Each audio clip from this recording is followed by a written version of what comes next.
महाकाय सूर्यकोटि समप्रभ निर्विघ्नं कुरु मे देव सर्वकार्येषु सर्वदा।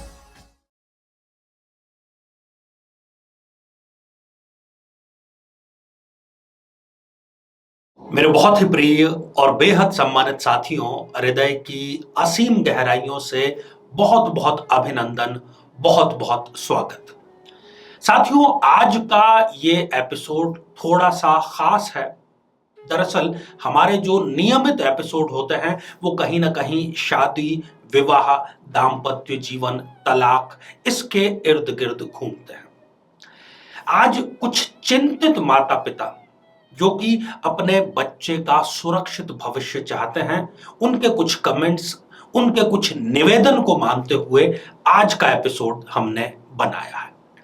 पूर्ण रूप से शोधपरक है, पूर्ण रूप से विश्वसनीय है और ज्योतिष की कसौटी पर पूर्ण रूप से खरा हुआ है। आप इस पर आंख मूंद कर विश्वास कर सकते हैं, क्योंकि भविष्य आपका यही निर्धारित करेगा।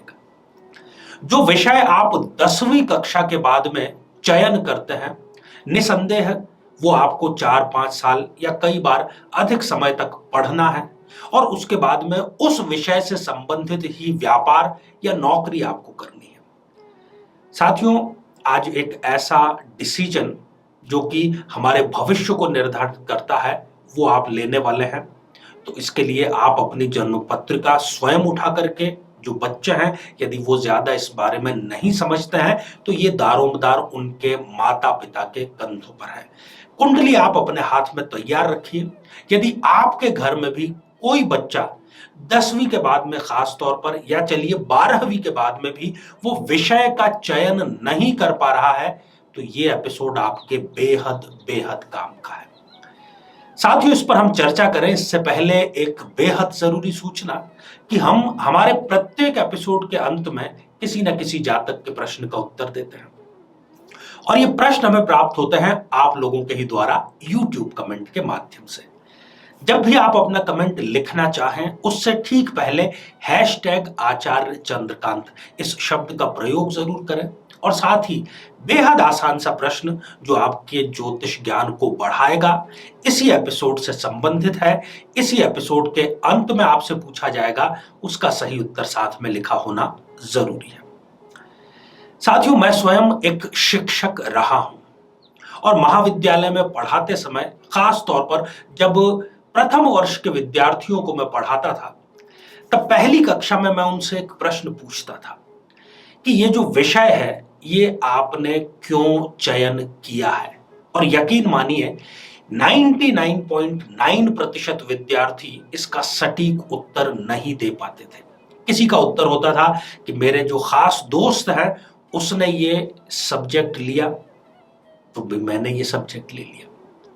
किसी ने कहा कि मेरे माता पिता ने मुझे कहा कि बेटा इसमें भविष्य बहुत सुरक्षित है, इसलिए मैंने ये सब्जेक्ट ले लिया।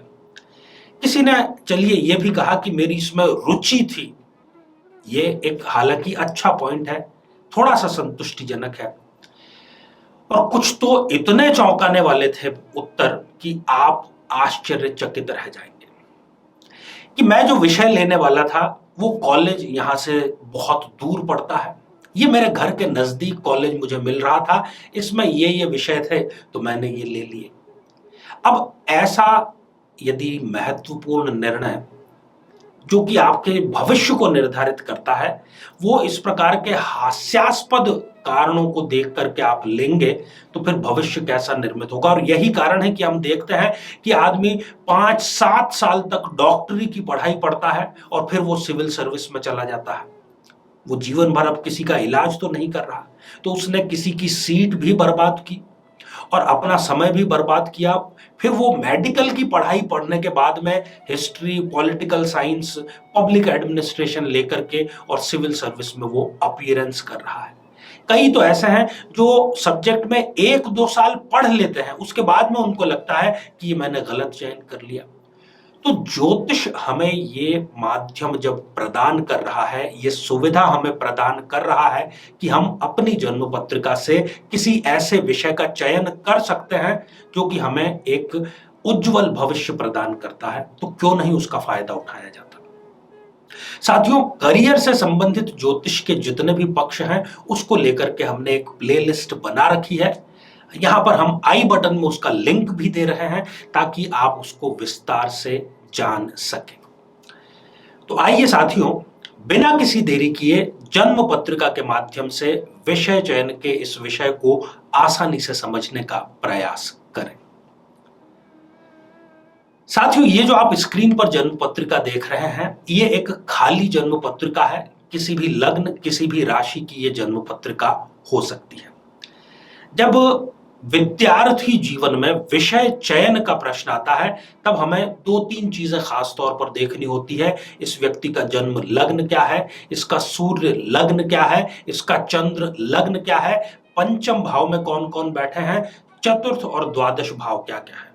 खास तौर पर यदि विदेश में जाकर के या दूर स्थान पर शिक्षा प्राप्ति का योग निर्मित हो रहा है या नहीं हो रहा, उसके लिए हमें द्वादश भाव को देखना अति आवश्यक होता है।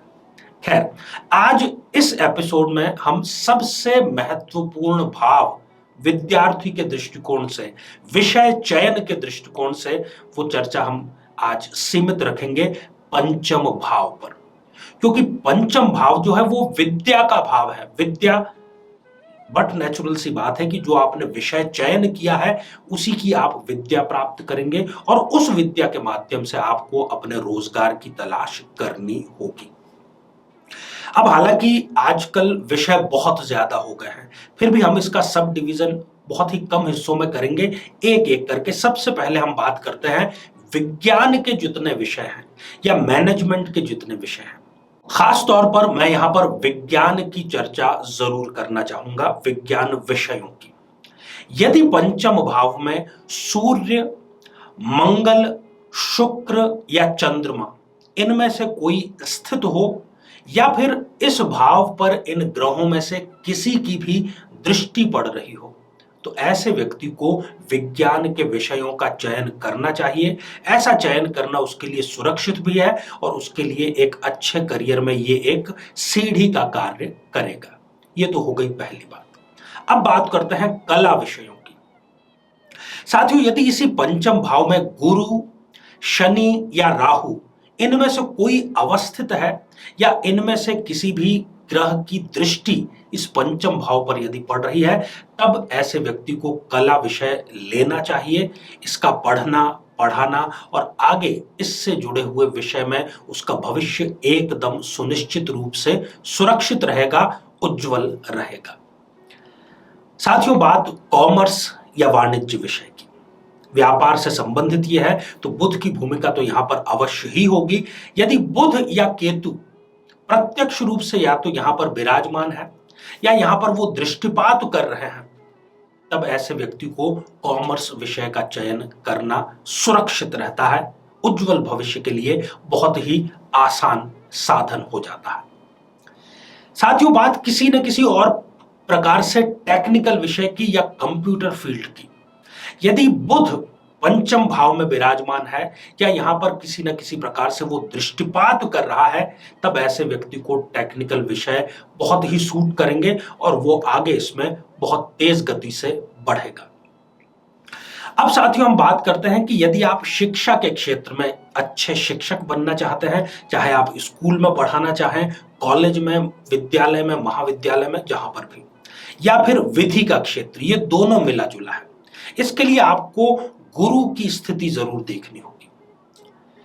यदि प्रथम भाव, द्वितीय भाव, चतुर्थ भाव, पंचम भाव, नवम भाव, दशम भाव और एकादश भाव, यदि यहां पर गुरु विद्यमान है, तो आप विधि अर्थात लॉ के क्षेत्र में या शिक्षा से जुड़े किसी क्षेत्र में सुनिश्चित रूप से अपना करियर अवश्य बना सकते हैं। तो साथियों, आज इस एपिसोड में हमने ये प्रयास किया कि कैसे एक विद्यार्थी की दुविधा, साथ ही उसके परिवार की दुविधा विषय चयन को लेकर के दूर की जाए। तो आप इसका लाभ अवश्य उठाइएगा। आइए साथियों, अब हम बढ़ते हैं आज के हमारे कमेंट के चरण की ओर। आज हमने कमेंट शामिल किया है शुभम शुक्ला जी का, जो कि उन्होंने लिखा है गोरखपुर उत्तर प्रदेश से। शुभम जी, आपने प्रश्न किया है कि क्या मैं फिल्म इंडस्ट्री में और खास तौर पर एक मुख्य नायक की भूमिका में अपने करियर का निर्माण कर सकता हूं या नहीं कर सकता। शुभम जी, कुंडली आपकी बहुत सुंदर है और जो फेवरेबल यहां पर चाहिए फिल्म इंडस्ट्री के लिए वो है शुक्र।